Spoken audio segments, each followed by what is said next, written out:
de tout mon être. Oh, béni sois-tu, Seigneur. S'élève un chant, oui, Dieu tout-puissant, oh, que tu es, oui, de tout mon être. Oh oui, alors s'élève un chant, Dieu tout-puissant, tout-puissant, que tu es grand, Dieu tout-puissant, Dieu tout-puissant, que tu es grand. Alléluia. Oui, acclame sa grandeur encore ce Dieu. Il est tout-puissant. Ô Père de gloire, nous voulons te bénir encore pour ta fidélité, car tu es tout-puissant. Et nous sommes là ce soir en ton nom, Seigneur Dieu. Nous voulons te bénir pour ta parole. Seigneur, que tout ce qui est agitation nous fasse silence devant ta parole, notre Dieu. Et bénis ta parole, bénis ton peuple, notre Dieu. Et que, Seigneur, cette parole soit glorifiée dans nos cœurs ce soir. Et que tout ce qui n'est pas de ta gloire soit lié, Père, au nom de Jésus. Nous avons prié. Amen. Amen. Soyez bénis, bien-aimés, soyez bénis au nom de Jésus.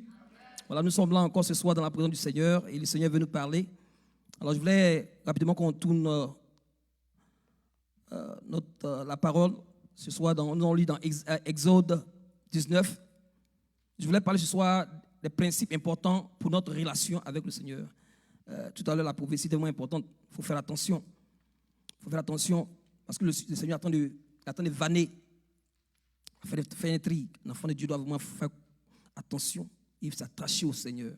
Et je voulais parler ce soir des principes vraiment importants pour notre relation avec le Seigneur. Nous avons été rachetés par le sang de Jésus-Christ. Le Seigneur a vraiment manifesté son amour. Il allait à la croix du Golgotha pour nous réconcilier avec le Père. Et ça a vraiment coûté le sang de notre Seigneur pour que nous puissions être réconciliés avec le Père. Donc il y a des principes vraiment importants que le chrétien doit comprendre et savoir et vivre selon ces principes-là s'il veut vraiment garder sa relation avec le Seigneur. Alléluia. Dans Exode 19, versets 1 à 15, nous allons lire. Il est dit, le 3e mois après leur départ d'Égypte, ce jour même, les Israélites arrivèrent au désert de Sinaï. Après être partis de Rephidim, ils entrèrent dans ce désert et y dressèrent leur camp en face de la montagne. Moïse gravit la montagne pour aller vers Dieu. D'en haut, Dieu l'appela et lui dit, « Voici comment tu parleras aux descendants de Jacob et ce que tu annonceras aux Israélites. Vous avez vu vous-même comment j'ai traité les Égyptiens et comment je vous ai porté comme sur des ailes d'aigle pour vous faire sortir, pour vous faire venir jusqu'à moi. Maintenant, si vous m'obéissez et si vous restez fidèles à mon alliance, vous serez pour moi un peuple précieux parmi tous les peuples, bien que toute la terre m'appartienne. Oui, vous serez pour moi un royaume de prêtres, une nation sainte. Telles sont les paroles que tu transmettras aux enfants d'Israël. » Moïse retourna au camp, convoqua les responsables du peuple et leur transmit toutes les paroles de l'Éternel. Alors le peuple s'écria à l'unanimité, « Nous ferons tout ce que l'Éternel a dit. » Moïse rapporta à l'Éternel la réponse du peuple. L'Éternel dit à Moïse, « Voici que je viendrai te trouver au sein d'une épaisse nuée pour que le peuple entende lorsque je parlerai avec toi et qu'il ait pour toi confiance et qu'il ait pour toujours confiance en toi. » Et Moïse rapporta à l'Éternel les paroles du peuple. L'Éternel dit à Moïse, « Va trouver le peuple et demande-lui d'accomplir aujourd'hui et demain des rites de purification et de laver leurs vêtements.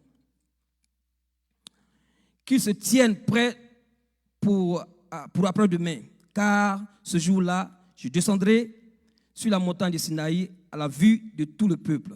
tu leur fixeras des limites autour de la montagne et tu leur donneras ces avertissements. Gardez-vous bien de gravir cette montagne et même de vous approcher. Quiconque approchera sera puni de mort. Si quelqu'un transgresse cet ordre, on ne le touchera pas, mais on le lapidera et on le percera de flèches. Qu'il s'agisse d'une bête ou d'un homme, il ne restera pas en vie. C'est seulement lorsque la corne du bouclier sonnera que certains monteront vers la montagne. Moïse redescendit de la montagne vers le peuple et pour lui faire accomplir les rites de purification. Il lavait aussi les vêtements, puis il leur dit, tenez-vous prêts pour après-demain. Abstenez-vous d'ici là de tout rapport sexuel. Amen. Alors ici, mes frères et sœurs, vous connaissez comme le peuple d'Israël, vraiment, Israël avait souffert sous l'esclavage. Ils avaient souffert, vous connaissez l'histoire. Ils étaient en Égypte. Et vraiment, ils étaient accablés. Après la mort de Joseph, il y avait eu un autre roi qui est arrivé, un pharaon. Et ils étaient sous l'esclavage. Le peuple était vraiment péniblement dans la détresse. Et ils passaient tout le temps vraiment à crier vers le Seigneur. Et leur identité était vraiment définie par cette terrible expérience d'esclavage. Et maintenant, Dieu les avait délivrés dans sa grâce. Et il avait maintenant ramené à lui dans la montagne du Sinaï, comme nous venons de voir dans le chapitre 19.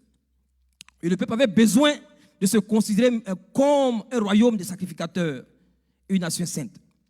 Et ils n'étaient plus maintenant esclaves, parce que Dieu les avait délivrés. D'Égypte, ils sont allés maintenant à la montagne. Parce que c'est Dieu qui les a délivrés. À bras tendus, il les a délivrés. Vous avez vu comment Dieu a fendu la mer Rouge. Il les a fait passer par la mer Rouge. Maintenant, leur identité a commencé à changer. Et ici, dans notre passage, l'Éternel maintenant leur rappelle sa grâce qu'ils ont reçue. Nous avons reçu la grâce de Dieu. On va tout dans le monde. Mais Jésus t'a sauvé par sa grâce. Ils avaient reçu la grâce du Seigneur. Et maintenant, le Seigneur leur dit, pour que vous puissiez en bénéficier maintenant de mes faveurs, il y a 4 principes ici que vous devez accomplir. Tu es sauvé, Dieu te rachète, Dieu te délivre du monde. Maintenant, il t'amène maintenant à lui. Mais il y a des principes que nous devons adopter en tant qu'enfants de Dieu. Alors, dans son amour, qu'est-ce qu'il a fait? Regardez ces principes. On va voir ces principes que le Seigneur a recommandés à ses enfants, les enfants d'Israël. Comme nous aussi. Regardons ensemble. Comment le peuple d'Israël allait vraiment jouir des bénédictions du Seigneur. Cette nouvelle position qu'ils avaient en Jésus. Cette nouvelle position qu'ils avaient dans le Seigneur. Cette position glorieuse. Regardons ensemble. Le Seigneur leur a donné 4 principes importants. Avant de recevoir la révélation du Seigneur, la révélation de sa parole, voici ce que le Seigneur leur a dit au verset 5. Il dit, maintenant, si vous écoutez ma voix, si vous gardez mon alliance, vous m'appartiendrez entre tous les peuples, car toute la terre est à moi. Et le Seigneur leur a donné ici 3 titres. Regardez ce qu'il dit. Il dit que le peuple, s'ils obéissent, il faut obéir à la parole du Seigneur. Si vous écoutez ma voix, si vous gardez mon alliance, vous m'appartiendrez dans les peuples et vous serez une nation sainte pour moi, un royaume de prêtres. Et c'est vraiment important. Ici, le premier point est de comprendre que Dieu appelle son peuple à marcher dans l'obéissance. Il faut obéir au Seigneur.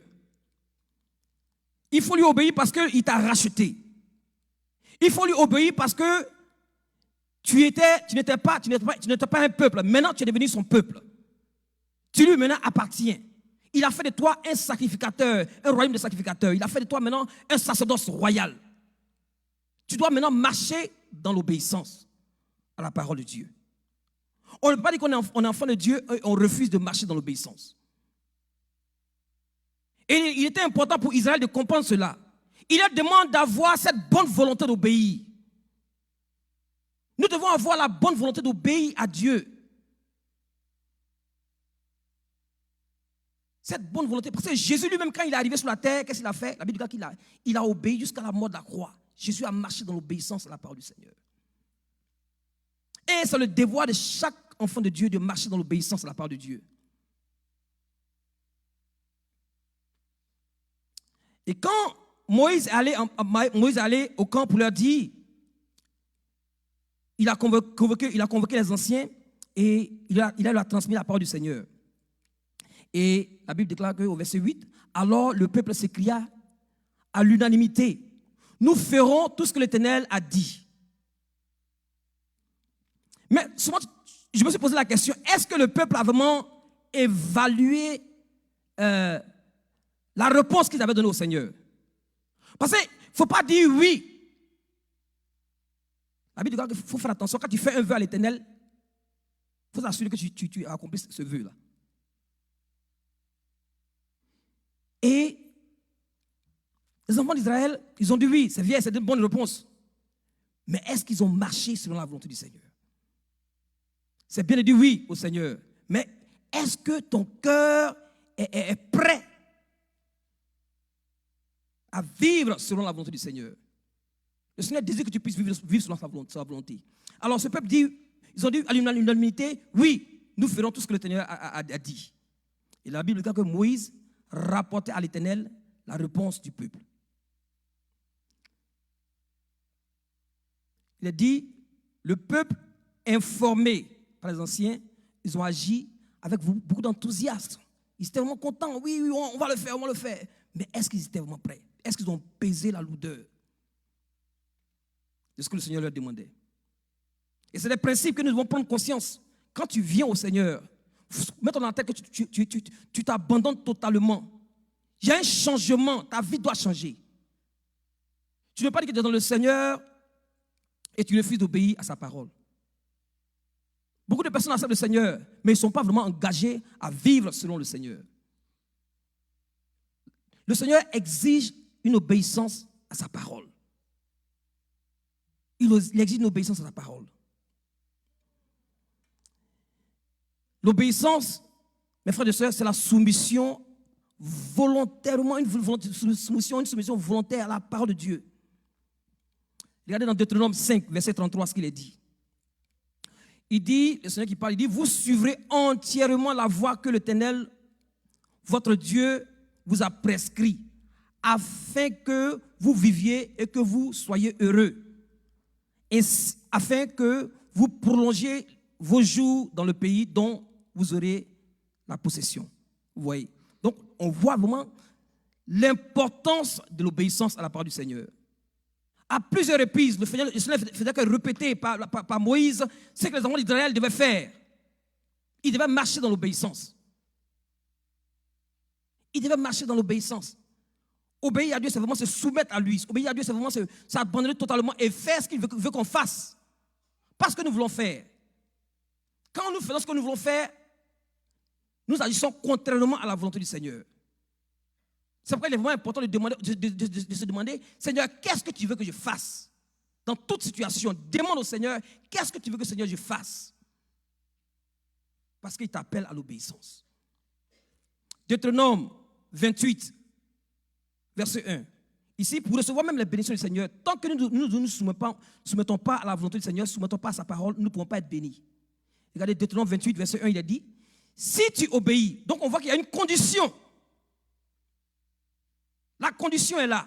Il dit, si tu obéis à la voix de l'Éternel, ton Dieu, en observant et en mettant en pratique tous ces commandements que je te précise aujourd'hui, l'Éternel, ton Dieu, te donnera la supériorité sur toutes les nations de la terre. Donc on voit qu'il y a une condition d'abord. Si nous obéissons, nous allons bénéficier des choses que Dieu a préparées pour nous. Mais si nous refusons d'obéir, soyez-en sûrs que nous n'allons pas bénéficier de ce que le Seigneur a préparé pour nous. Et le Seigneur exige l'obéissance. Regardez, dans le Nouveau Testament, après, j'avais dit que non, ça c'est dans l'Ancien Testament là-bas. Parce qu'il y a des chrétiens qui sont comme ça, ils aiment toujours raisonner. Mais la Bible dit que Jésus est toujours le même hier, aujourd'hui et éternellement. La parole du Seigneur ne change pas. Ce qu'il a dit hier, là, il est dit aujourd'hui, il dit demain. Elle est toujours relevant. I don't know how to say it in French. Relevant, ouais, relevant. Voilà, si vous me comprenez bien. Voilà, c'est vraiment, c'est toujours update. La parole de Dieu n'est pas expirée, il n'y a pas d'expiration dans la parole de Dieu. Elle est présente. Alors, regardez ce que Jésus dit, chapitre 14, verset 23, il dit quoi?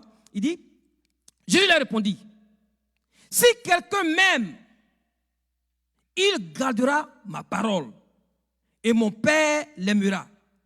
Nous viendrons à lui, et nous ferons notre demeure chez lui. Amen. Et nous ferons notre demeure. Donc, on voit l'importance de l'obéissance. Tu es un enfant de Dieu. Tu as accepté Jésus-Christ. C'est bien, d'accord. Mais maintenant, c'est là le travail vient. Il faut lui obéir. Qu'est-ce que le Seigneur te demande de faire? C'est ce qu'il faut faire. Alléluia. Le Seigneur exige l'obéissance. Il a dit, maintenant, si vous obéissez, si vous m'obéissez et que vous me restez fidèle à mon alliance, vous serez pour moi un peuple parmi tous les peuples.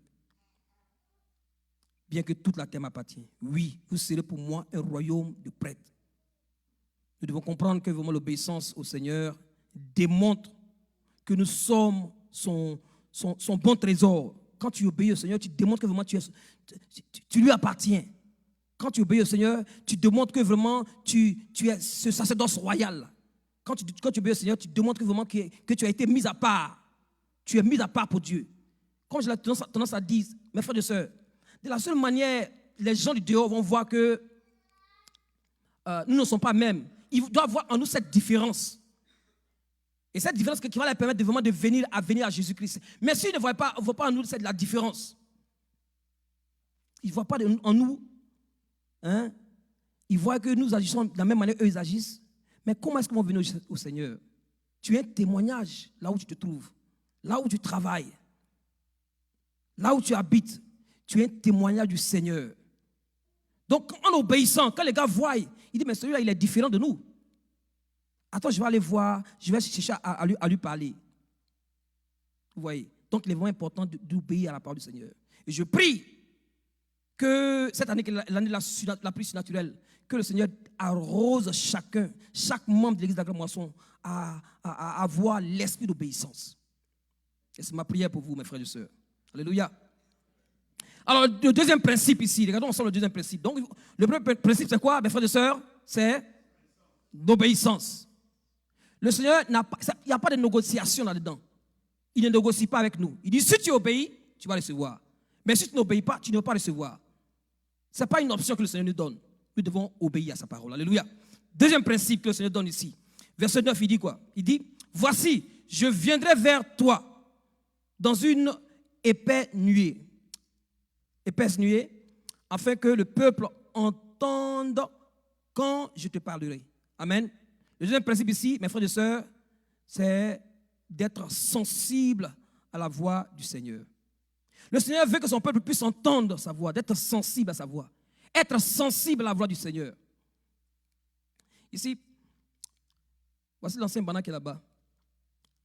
Si il est là où il se trouve et il est en train de me parler, mais il parle, mais pas à haute voix, est-ce que je vais comprendre ce qu'il est en train de dire?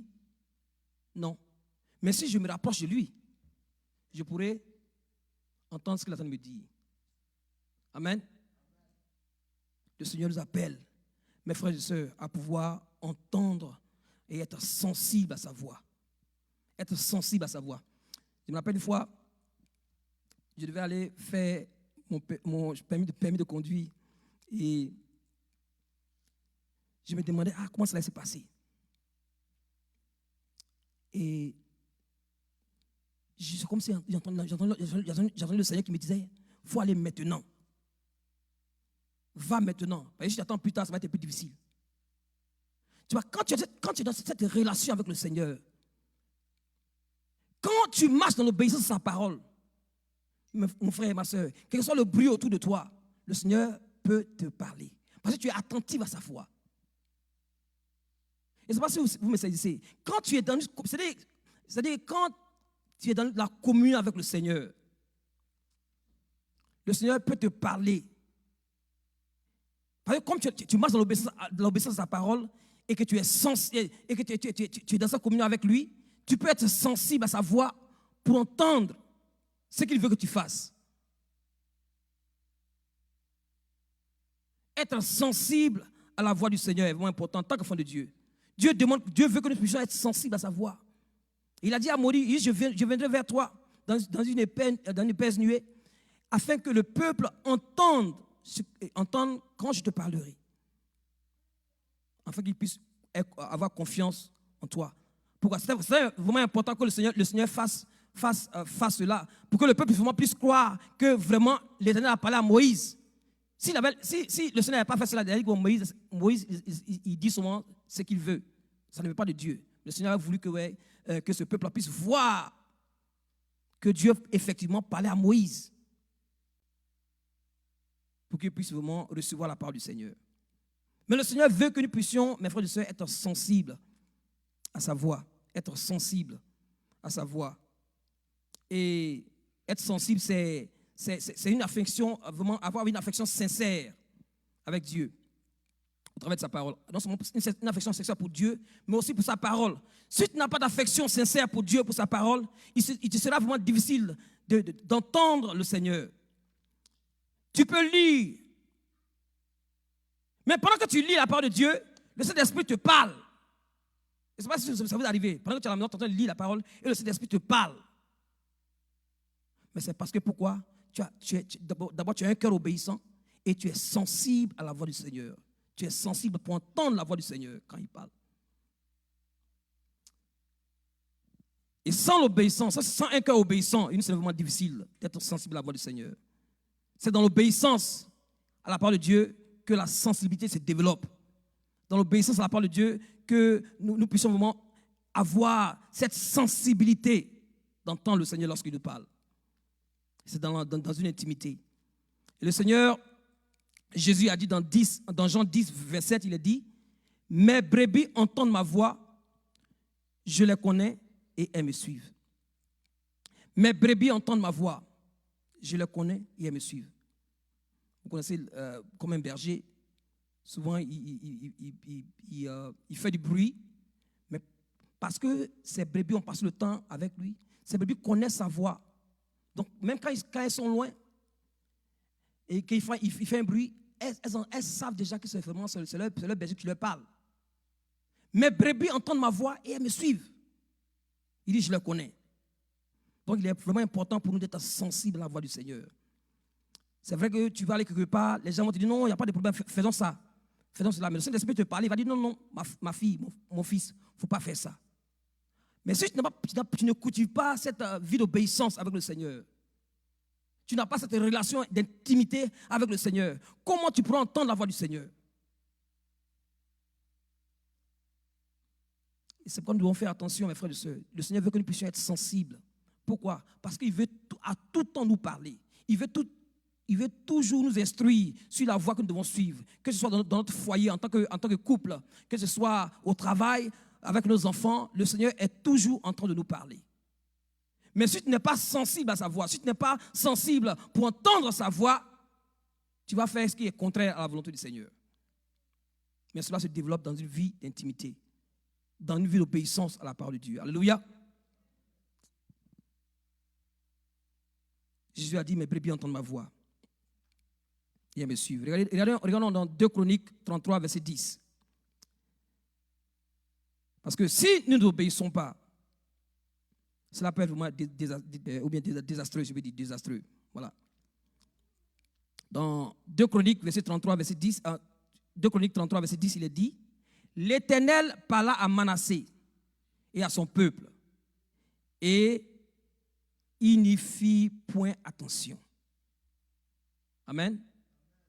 Dieu avait parlé, Dieu voulait communiquer quelque chose d'important à ce roi Manassé et à son peuple. Mais parce qu'il ne prêtait pas attention. Souvent, tu es à la maison, il y a une situation, quelqu'un qui arrive, mais si tu ne prêtes pas attention à la voix du Seigneur, pour faire sa volonté, tu peux agir contrairement à la volonté du Seigneur. Nous devons être vraiment sensibles, entendre la voix du Seigneur. Alléluia. Le psaume 145, verset 18, il est dit, l'Éternel est près de tous ceux qui l'invoquent, de tous ceux qui l'invoquent avec un cœur sincère. L'Éternel est près de tous ceux qui l'invoquent, avec un cœur sincère. Nous devons être sensibles, entendre la voix du Seigneur. Et cela va produire en nous vraiment un cœur vraiment sincère. Quand tu es toujours attaché à la parole du Seigneur, quand tu marches selon la volonté du Seigneur, tu vas voir que Dieu va pouvoir te communiquer certaines choses vraiment secrètes. Nous avons besoin d'avoir cette sensibilité de la voix de Dieu, cette sensibilité d'entendre la voix du Seigneur. Le troisième principe, regardez au verset 10, il est dit, l'Éternel dit à Moïse, va vers le peuple, sanctifie-le aujourd'hui et demain, qu'ils lavent leurs vêtements. Et ici, cette préparation de 2 jours à la rencontre du Seigneur est vraiment importante. Vous savez qu'on ne veut pas dans la présence du Seigneur comme ça. Il y a toujours une préparation. Il y a toujours une préparation. Quand tu viens dans la présence du Seigneur, il faut être préparé. Il faut se préparer, il faut vraiment abandonner tout ce qui n'est pas la gloire de Dieu. Et ici, ça nous parle de la vie de consécration. Le principe ici, c'est le principe de la consécration. Tu es un enfant de Dieu, tu dois vivre une vie consacrée. Les gens disent non, Jésus, nous sommes dans la grâce, il n'y a pas de problème. Oui, le Seigneur nous appelle à vivre une vie consacrée. Quelqu'un qui est consacré, quelqu'un qui est mis à part pour le Seigneur. Il faut être consacré. Que ton cœur soit consacré au Seigneur. Le Seigneur voulait que ce peuple-là puisse avoir un cœur consacré. Il a demandé, non seulement il a dit à Moïse, purifie-les, mais aussi qu'il lave les vêtements. Il y a ta part à faire. Il n'y aura pas que Dieu fait, mais il y a ta part à faire. Qu'il lave les vêtements. La vie de consécration. Tu es mis à part pour le Seigneur. Non seulement la consécration intérieure, mais la consécration aussi extérieure. Les gens qui ne se soucient pas, ils disent non, bon, Jésus est dans mon cœur là-bas. Jésus est dans mon cœur. Mais Jésus qui est dans ton cœur là, il faut qu'on le voie. Il ne faut pas que Jésus soit dans ton cœur là-bas. Il faut qu'on voie Jésus qui est dans ton cœur. Amen. Comment les gens voient Jésus qui est dans ton cœur? Mais c'est en voyant comment tu agis, en voyant comment tu te comportes. Dieu exige la consécration.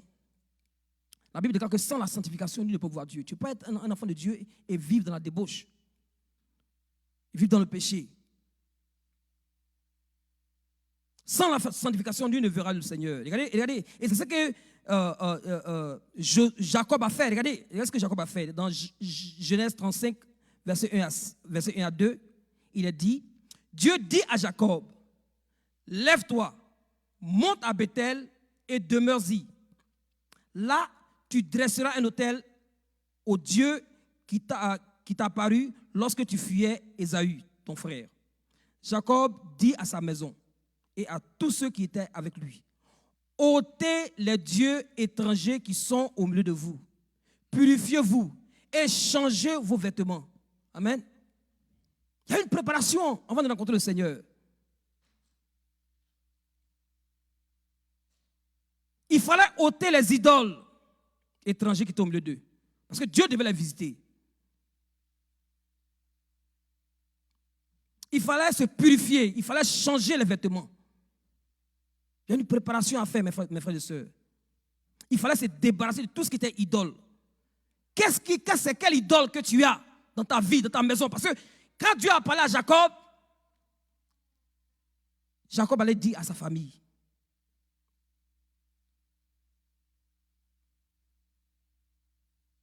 Dieu demande la vie de sanctification.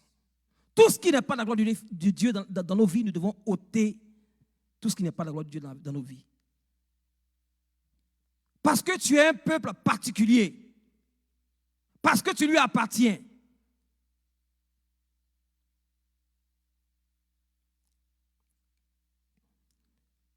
Et tout ce qu'ils avaient fait vraiment symbolisait à la fois leur purification, de la souillure et leur consécration du cœur.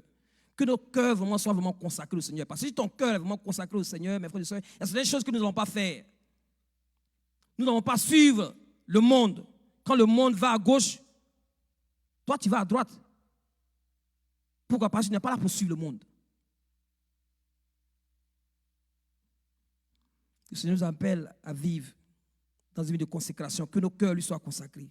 Et c'est ce que Jésus a dit. Il dit, moi et ma maison, nous servons l'Éternel. Il dit, vous, choisissez ce que vous voulez faire.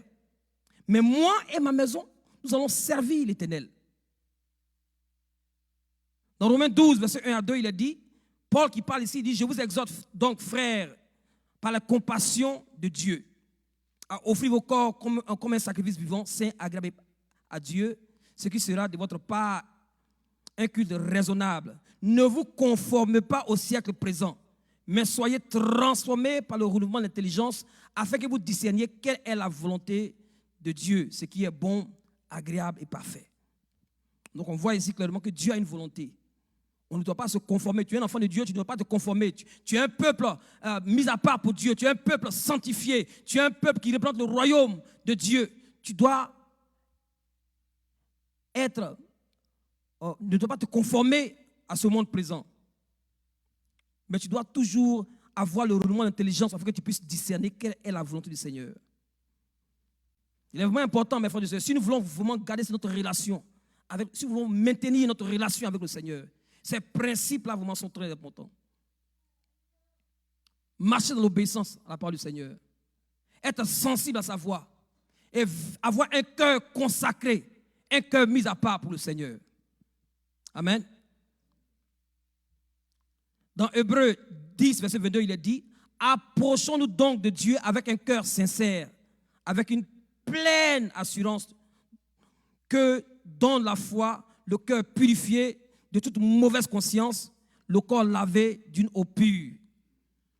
Ouais, ils sont allés entre Louis II et Bible du Semeur. Donc, pardonnez-moi si vous êtes un peu perdu dans la lecture. Donc, on voit que Dieu, il est dit ici, de nous approcher de Dieu avec un cœur vraiment sincère. Parce que Dieu t'a donné un nouveau cœur. Et ce cœur-là, c'est dans ce cœur que Dieu veut habiter. Ce cœur-là, Dieu veut manifester sa gloire. Dans Matthieu 22, verset 37, il est dit, Jésus a répondu, tu aimeras le Seigneur de tout ton cœur, de toute ton âme, de toute ta pensée.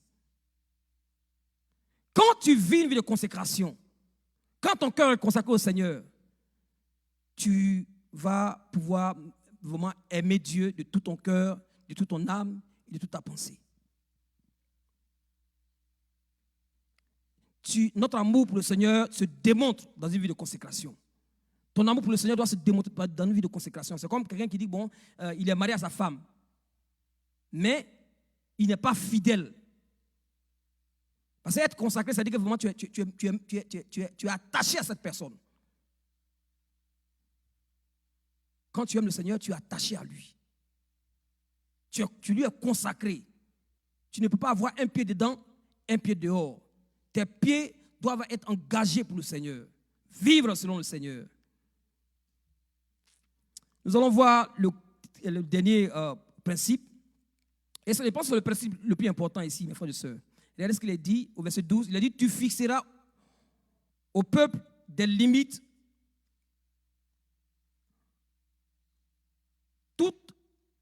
tout alentour et tu leur diras, gardez-vous de monter sur la montagne et d'en toucher le bord. Il dit, quiconque touchera la montagne sera puni de mort. Il dit qu'il s'agisse d'une bête, d'un homme, il ne restera pas en vie. C'est seulement lorsque la corne du bélier sonnera et que certains monteront sur la montagne. Donc on voit clairement que Dieu, ce n'est pas tout le monde qui devait monter vers le Seigneur. Il y a des personnes que Dieu avait vraiment choisies pour monter à lui. Mais il faut comprendre ici que Dieu avait mis des limites. Il y a des limites. Il y a des limites. Et ici, ce principe ici, c'est le principe vraiment de la crainte du Seigneur. La crainte de Dieu. Si nous avons une vision superflue de Dieu, nous n'allons pas avoir sa crainte. Pour l'enfant qui parle de Dieu, mais ils n'ont pas la crainte de Dieu. Dieu veut que nous puissions avoir une crainte révérentielle. Avoir la crainte de Dieu, ce n'est pas avoir peur du Seigneur. Nous devons avoir la crainte du Seigneur, mes frères et sœurs. La Bible dit que la crainte du Seigneur, c'est le commencement de la sagesse. Nous devons craindre Dieu. Et le Seigneur a tout si tu vois de Genèse, si vous voyez de Genèse à Apocalypse, le Seigneur a toujours parlé de sa crainte.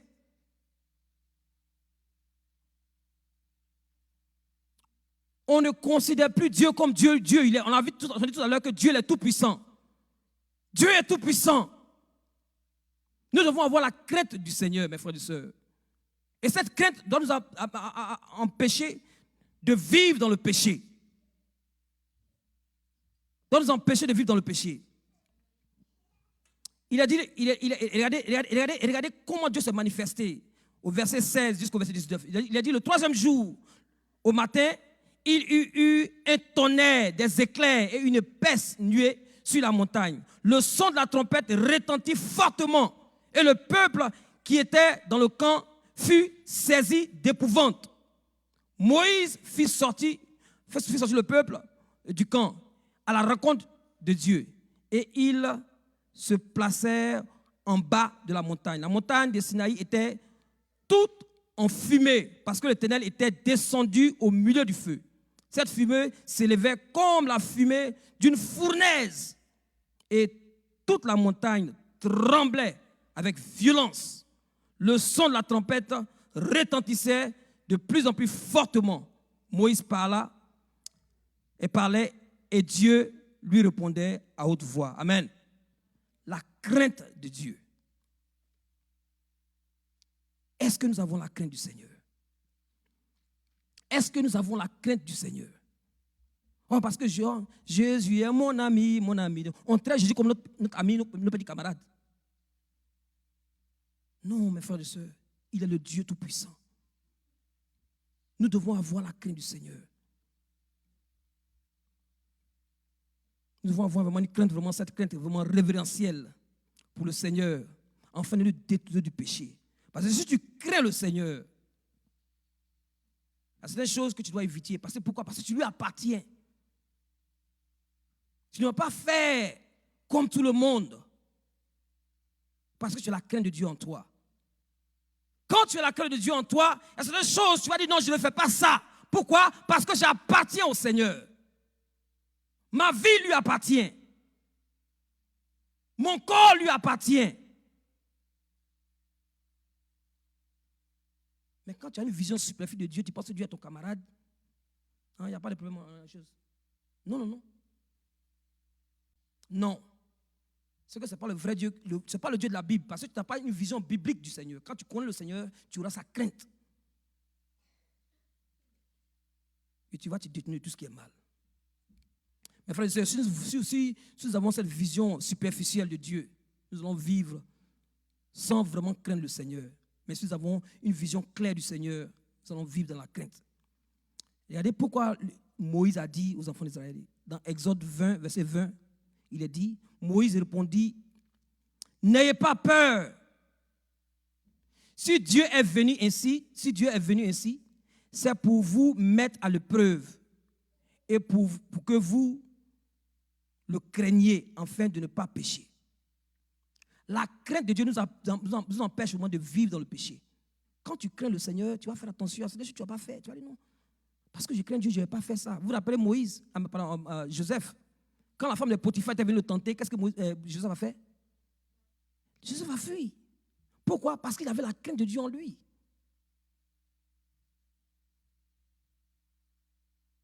Quand nous avons la crainte du Seigneur parmi nous, en tant que vous mettez dans le groupe des femmes, des hommes, il y a certaines choses que nous n'avons pas fait. Dieu veut que nous puissions avoir cette crainte révérentielle, mes frères et sœurs. Quand tu as la crainte du Seigneur dans ton cœur, La dernière chose que tu vas faire dans ton foyer, tu dois faire vraiment attention. Fais attention parce que pourquoi? Tu crains le Seigneur, tu fais tout pour éviter le péché. La crainte du Seigneur signifie vraiment éprouver un profond respect, une profonde révérence pour le Seigneur, pour sa puissance et pour son autorité. Et c'est sûr que mes frères et sœurs, nous amènent dans l'obéissance à la parole. Si nous avons une crainte, celui qui craint le Seigneur va chercher toujours à lui obéir. Celui qui craint le Seigneur va toujours à marcher, être sensible à sa voix. Celui qui craint le Seigneur va toujours vivre une vie de consécration.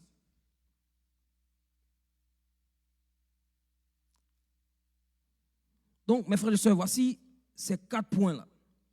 Regardons ensemble dans le psaume 15, verset 1, il est dit: Ô Éternel, qui pourra séjourner, oh oui, qui séjournera dans ta tente, qui demeurera sur ta montagne sainte?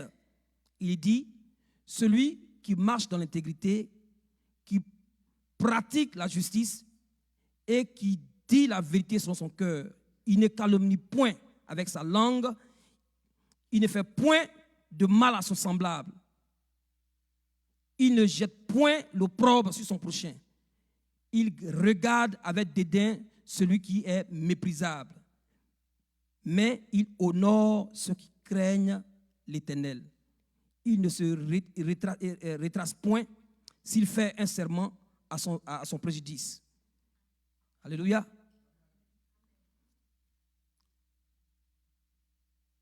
Il y a des principes, mes frères et sœurs, que nous devons maintenir pour garder notre relation avec le Seigneur. En tant qu'Église, ce qui est vrai d'une Église, ou bien vrai d'un chrétien, est aussi vrai d'une Église, ou bien d'une nation. Le Seigneur veut que nous puissions avoir un cœur obéissant à sa parole. Le Seigneur veut que nous puissions être sensibles à sa voix. Le Seigneur veut que nous puissions avoir un cœur qui lui est consacré. Et le Seigneur veut que nous puissions avoir sa crainte.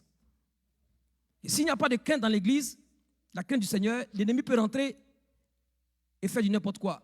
S'il n'y a pas de crainte dans une maison, l'ennemi peut entrer et faire du n'importe quoi.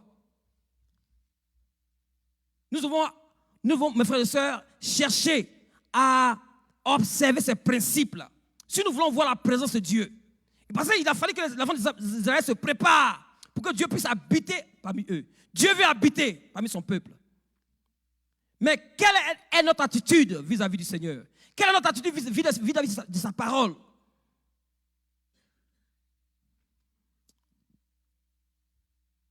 Nous avons fini ce soir. J'aimerais vraiment prier pour ceux qui veulent avoir ces principes-là se manifester dans leur vie. Si tu es là ce soir, peut-être que tu as dit non, bon, il a parlé, bon, ton nom c'était comme ça. Bon, retiens tout ce que la parole de Dieu te demande de faire. Alléluia. Est-ce qu'on peut se tenir debout, mes frères et sœurs? Si tu es là ce soir, le Seigneur t'appelle à lui. Le Seigneur veut que tu puisses savoir que tu es un peuple mis à part pour lui. Et il te demande de marcher dans l'obéissance de sa parole. Il te demande que ton cœur soit sensible à sa voix. Il te demande que ton cœur lui soit consacré. Il te demande que tu puisses marcher dans sa crainte. Il faut craindre Dieu. La crainte du Seigneur est le commencement de la sagesse. Et si tu es là ce soir, le Seigneur t'appelle à venir à lui. Esprit de Dieu règne, règne. Dans ma vie, esprit règne, oh oui, règne, oh règne, esprit de Dieu. Oh oui, règne,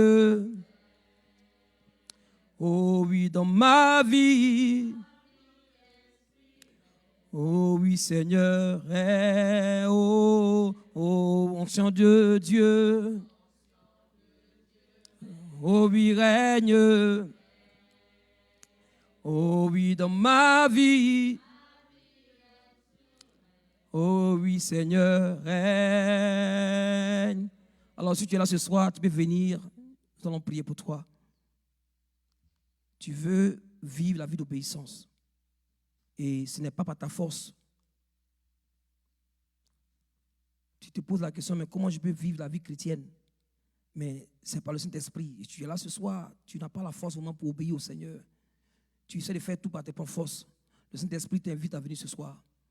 Il veut que tu aies un cœur vraiment qui lui est consacré. Il veut que tu sois sensible à sa voix. Parce que quand tu es sensible à la voix du Seigneur, tu pourras éviter certaines choses. Le Seigneur veut que tu aies la crainte de Dieu. Le Seigneur t'appelle ce soir à venir à lui. Le Seigneur t'appelle ce soir parce que le Seigneur te donne l'opportunité aujourd'hui. C'est l'opportunité, tu ne sais pas ce qui va se passer demain. Et si tu es là ce soir, le Seigneur t'invite à venir à lui. Il t'invite parce qu'il veut faire de grandes choses dans ta vie. Parce que tu es un enfant qui est mis à part pour lui. Parce que tu es une personne qui a été sanctifiée. Tu es une personne que Dieu veut se glorifier. Par qui il veut se glorifier? Le Seigneur t'appelle à venir à lui ce soir. Il t'appelle à lui ce soir. Il veut te toucher. Il veut te toucher. N'aie pas peur. Il veut te toucher. Il veut que par sa crainte, tu puisses te détenir de tout ce qui est péché. Le Seigneur t'appelle. Le Seigneur t'appelle à venir à lui ce soir. Il veut te toucher. Il veut te toucher. C'est Jésus, parce que quand nous sommes là, quand sa parole est là, Jésus est là. C'est Jésus seul qui peut transformer ta vie. Il peut t'aider à vivre dans l'obéissance de la part de Dieu. Il veut t'aider à ce que tu sois sensible à sa voix. Il veut t'aider à ce que ton cœur lui soit consacré. Il veut que tu puisses marcher dans sa crainte. Et quand la crainte du Seigneur est là dans ton cœur, tu pourras dominer sur tout ce qui est péché.